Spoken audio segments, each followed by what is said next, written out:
Okay guys, I'm going to talk you through how to do Speedman's rank. So we're going to take our first variables, we're taking 10, so we're going to put 1 to 10 in the n value.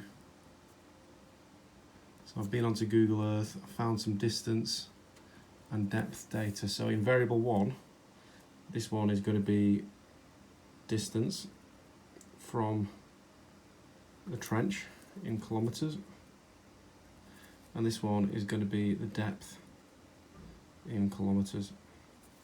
So all we're going to do is we're going to put our data in. So I've got 380, checking my list, 197, 291, 291, 282, 433, 537, 218, 876, and 273, and actually I've only got 9 bits of data. We'll go with 9 for this one. So n value is 9. So variable 2 was 224, 85, 136, 110, 221, 254, 110, and 570, 98. Okay, so all we're going to do, we're going to rank 1 to the highest number in the first row. Okay, so we're going to rank 1 here to the highest number. So I'm just going to tilt my phone so you can see it. So this one will be 1, I think. 1, 2 would be 5, 3, so that'll be number 2. 3 would be 3, 4, 5, and 6. That would be 7. And then we should have 8 here, and then 9. And then we're going to rank this set differently. So we keep these two sets of data together, they're called tied data, so we've got to keep them connected, but obviously we rank it just on this set of data for variable 2. So we'll do the same, 1 being the highest. So let's rank number 1. Rank number 2.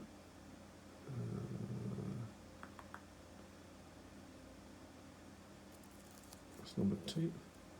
Rank number 3. Number 4. And number 5. 1, 3, 6. Number 6. Now the 6 and 7 are the same, so we've got 2, 6 and 7 is between 6 and 7, so we add rank 6 and 7 together and divide by 2, so we get 6.5, and that means there's no rank 6 and there's no rank 7, so we go straight to rank 8. Now rank 8 would be that one, followed by that one, rank 9. Okay, and all we do now is we do the difference here between the two ranks. We're taking 4 minus 3, which is the difference will be 1. Okay, and we're just doing that for each of them. 9 and 9, difference is 0. Okay, 5 and 5, difference is 0. 6.5 and 6, difference is minus 0.5. So we have a minus in there now.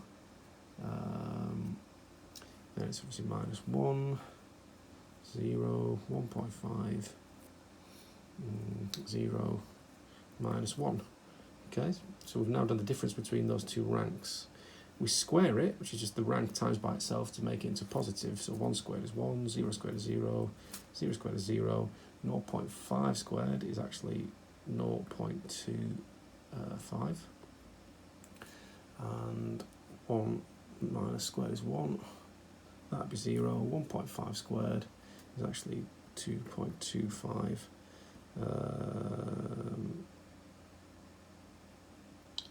Then this one would be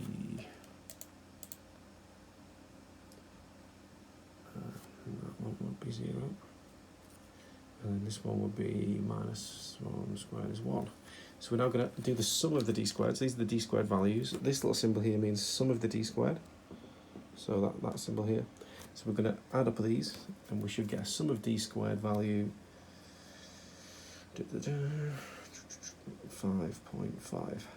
So just do all that in your head, or you can do it on your calculator. Now, once you've got your sum of d squared value, you need to know the formula. So Spearman's is RS equals 1 minus 6 times the sum of d squared divided by n cubed minus n. So we're going to solve this bit of the equation here. So 9 is our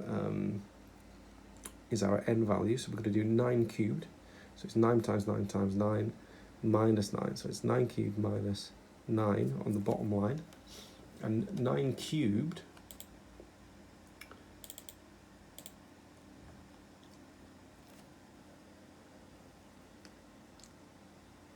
so we're going to do 6 times the sum of d squared. So 6 5.5s gives you 33. Okay, so 33.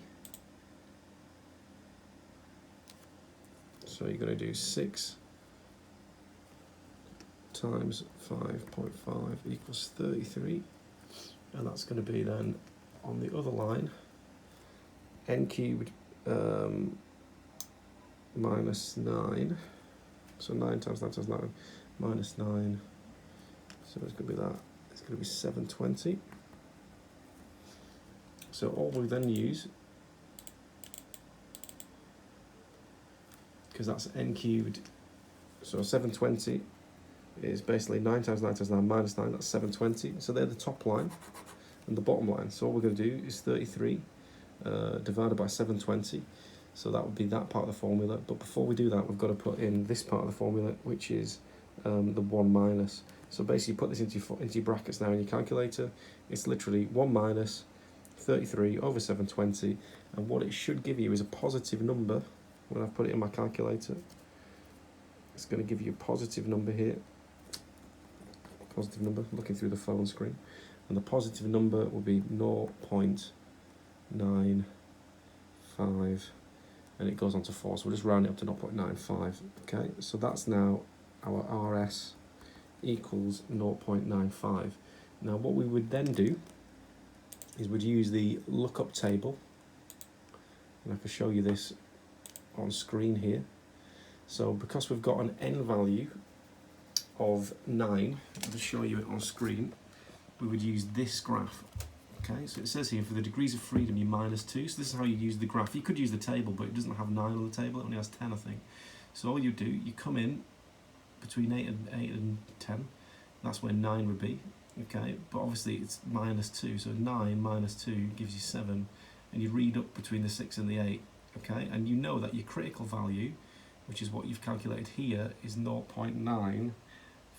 So you'd read in from 0.95 here on the graph and come up from 7. So you put a line here from 7 to 0.95, and actually you'll see that you plot here between these two red lines. Okay, it plots there. And that means when you look down at the side, the percentage chance is actually less than 5% chance. It's actually above the 1% chance line, but below the 0.1% chance. So one way of actually explaining that is to say that this is a positive correlation because it's a positive number. So it's nearly a straight line on the Spearman's because 1 would be a straight line. And all we would say here is with 99% certainty or 1% chance, because obviously 99% the percentage chance is 1, or 99% certainty, we would therefore accept that the result is reliable at that level. So we could say for this test that I've just done, with 99% certainty or 1% chance, that the test is completely coincident. So all you would put for your conclusion is this is a positive, and it's a strong positive correlation because it's 0.9, it's really nearly a straight line. So we would say with 99% certainty there is a strong positive correlation between distance and depth, or only 1% chance of that being a complete coincident result. And therefore we would say we reject the null hypothesis that there's no relationship between distance and depth, and we accept the experimental hypothesis. That's really important. The null hypothesis that we set would say that There is no correlation between these two variables that we're testing, but we've now found out with 99% certainty or 1% chance that there is. Now, if you got a slightly higher result and you cross this top line, then you would get 0.1% chance, and you'd accept the experimental hypothesis at 0.1% chance, which would actually be 99.9% certainty. So that's the best level of likelihood of it not occurring by chance. But we haven't hit that. We've hit 99% certainty, which is very certain. Scientists tend to use the 95% certainty level as their cutoff. So anything less than 95%, if it had plotted beneath here on our graph, and when we'd read up, then we would actually reject the experimental hypothesis and would accept the null. So imagine you said you had like 0.3 was your RS value. 0.3 would come in from here, between the 6 and the 8, because of the degrees of freedom thing that I've just showed you. You plot your point there, and actually you'd lie beneath that line, and therefore you'd accept the null hypothesis that there's no relationship between distance and depth. But we've not done that. We've accepted the hypothesis with 99% certainty that distance and depth are related at 1% chance or 99% certainty. It doesn't prove a causal link, it just suggests that they're related. Okay, so it doesn't say that the depth is caused by the distance, it just says the relationship between the two. And obviously we know now that the reason why, and when you come to explain this for your work, is the reason why this is different is because obviously as subduction is occurring, the plate's being buckled and bent, and the plate being buckled and bent, the lithosphere being buckled and bent, is generating the earthquakes deeper away from the trench, because the plate's being buckled deeper down into the subduction zone. So it's actually showing you the Benioff zone earthquakes, if you manage to get that far. So use this little video to check that you understand how to do Spearman's, and any questions, drop them to me via email. Thank you.